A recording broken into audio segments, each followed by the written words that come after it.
پشاور میں جب میں ریمانڈ پر تھا 2.5 مہینے مسلسل میری تفتیش ہوتی رہی. اس دور میں ایک دوست وہاں تاریخ فرشتہ لے آیا. 2 جلدوں میں بڑی موٹی موٹی 2 جلدوں میں قریباً 2,500 صفحات پر مشتمل یہ کتاب ہے. میں نے بالاستیاف پڑھی بلکہ 2 مرتبہ پڑھی. اس میں ایک عجیب واقعہ میری نظر سے گزرا. محمود غزنوی سب کا تو رحمہ اللہ تعالی جانتے اس کے نام کو.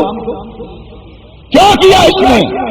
سومناتھ کا مندر توڑنے والا، ہندوستان کی سرزمین پر اسلام کا جھنڈا گاڑنے والا محمود غزنوی ایک دن اپنے وزیر ایاز سے کہنے لگا، ایاز میں دل کی بات بتلاتا ہوں، بات یہ ہے میری فتوحات دیکھ، میرا کارنامہ دیکھ، میرا کردار دیکھ، لیکن بات یہ ہے تو دنیا کہتی تو نہیں ہے، لیکن جب میں خود آئینے میں اپنا چہرہ دیکھتا ہوں، میرے چہرے کی بناوٹ، میرے چہرے کا بھدا پن، میرا یہ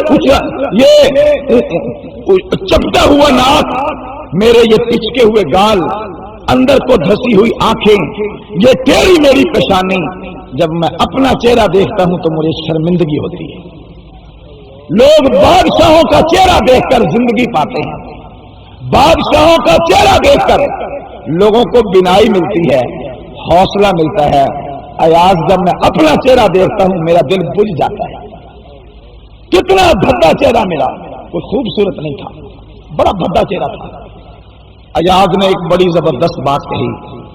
اس نے کہا، سلطان محمود کیوں پریشان ہوتے ہیں؟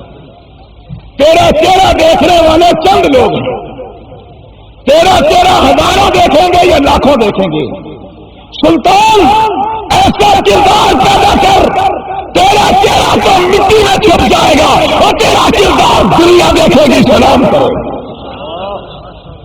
آج محمود غزنوی کا چہرہ مٹی میں چھپ گیا ہے.